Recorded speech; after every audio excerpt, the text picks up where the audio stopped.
ادھر مشرکین کی تعداد بھی لمحہ بلمحہ بڑھتی جا رہی تھی، جس کے نتیجے میں ان کے حملے سخت ہوتے جا رہے تھے اور ان کا دباؤ بڑھتا جا رہا تھا، یہاں تک کہ رسول اللہ ان چند گڑھوں میں سے ایک گڑھے میں جا گرے جنہیں ابو عامر فاسق نے اسی قسم کی شرارت کے لیے کھود رکھا تھا، اور اس کے نتیجے میں آپ کا گھٹنا موچ کھا گیا۔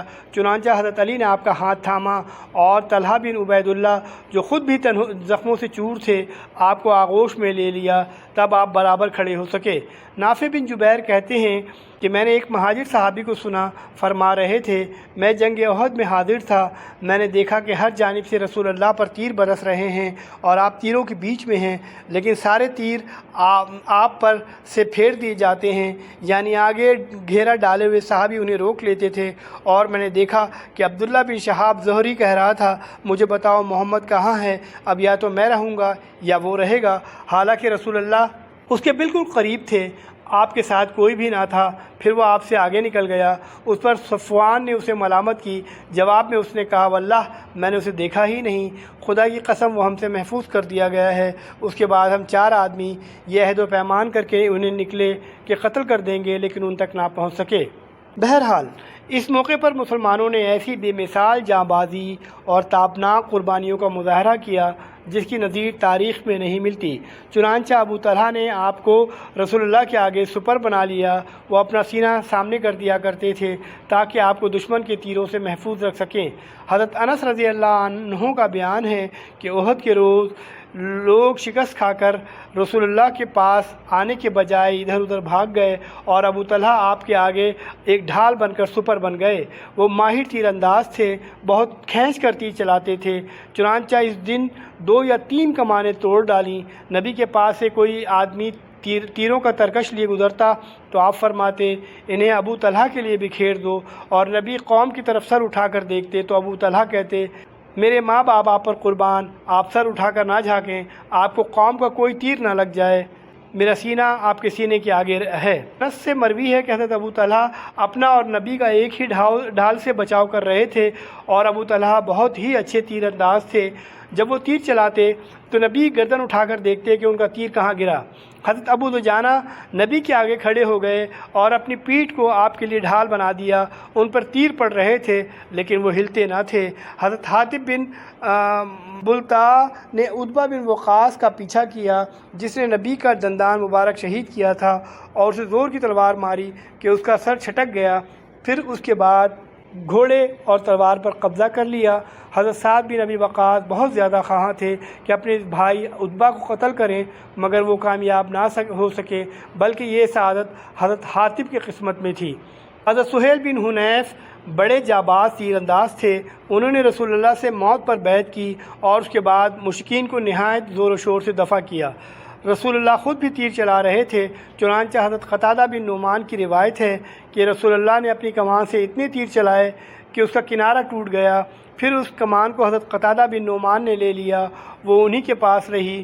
اس روز یہ واقعہ بھی ہوا کہ حضرت قتادہ کی آنکھ چوٹ کے کھا کر چہرے پر ڈھلک آئی، نبی نے اپنے ہاتھ سے پپوٹے کے اندر داخل کر دیا، اس کے بعد دونوں آنکھوں میں یہی زیادہ خوبصورت لگتی تھی، اس کے بعد اس کی بینائی زیادہ تیز تھی۔ حضرت حضرت عبد الرحمن بن عوف رضی اللہ عنہ نے لڑتے لڑتے منہ پر چوٹ کھائی جس سے ان کا سامنے کا دانت ٹوٹ گیا اور انہیں 20 یا 22 سے زیادہ زخم آئے، جن میں سے بعض زخم پاؤں میں لگے اور وہ لنگڑے ہو گئے۔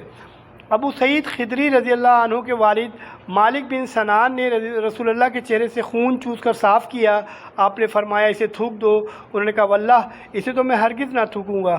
اس کے بعد پلٹ کر لڑنے لگے۔ رسول اللہ نے فرمایا جو شخص کسی جنتی کو دیکھنا چاہتا ہے وہ انہیں دیکھے۔ اس کے بعد لڑتے لڑتے شہید ہو گئے۔ ایک نادر کارنامہ خاتون صحابیہ حضرت ام عمارہ نصیبہ بنت کعب رضی اللہ عنہا نے انجام دیا۔ وہ چند مسلمانوں کے درمیان لڑتی ہوئی ابن قمہ کے سامنے آ گئیں۔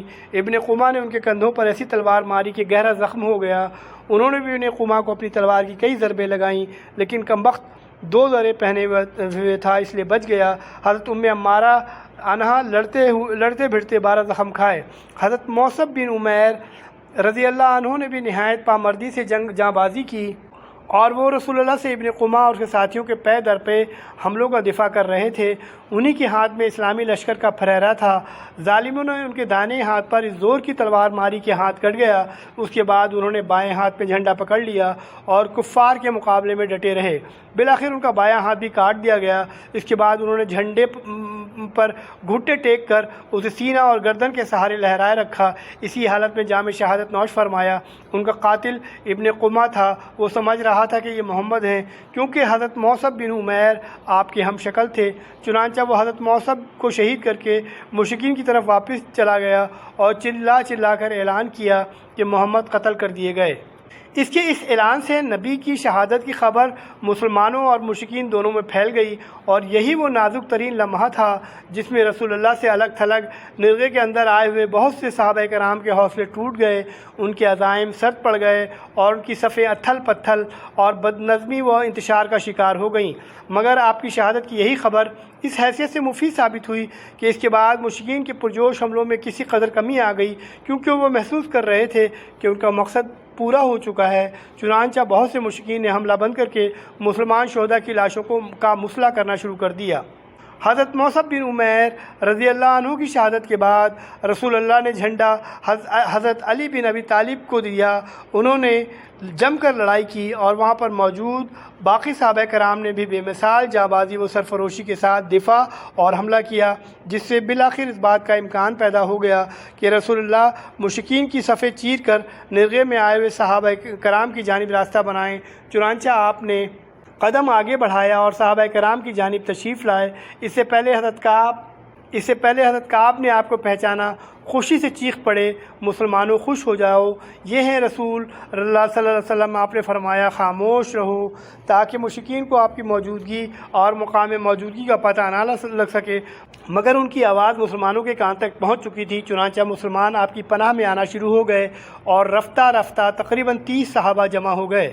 جب اتنی تعداد جمع ہو گئی تو رسول اللہ نے پہاڑ کی گھاٹی یعنی کیمپ کی طرف ہٹنا شروع کیا، مگر چونکہ اس واپسی کے معنی یہ تھے کہ مشرکین نے مسلمانوں کو نرغے میں لینے کی جو کارروائی کی تھی وہ بے نتیجہ رہ جائے، اس لیے مشرکین نے اس واپسی کو ناکام بنانے کے لیے اپنے تابڑ توڑ حملے جاری رکھے، مگر آپ نے ان حملہ آوروں کا ہجوم چیر کر راستہ بنا ہی لیا اور شیران اسلام کی شجاعت و شہزوری کے سامنے ان کی ایک نہ چلی۔